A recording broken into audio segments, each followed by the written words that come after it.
Here we have some indoor rain day exercise where we had to get creative and design a course for them to go through. The mats and the roll.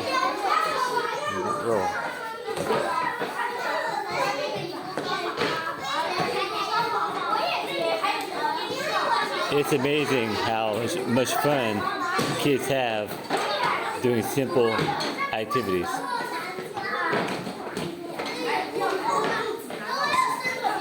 Can you think of a way to improve our games?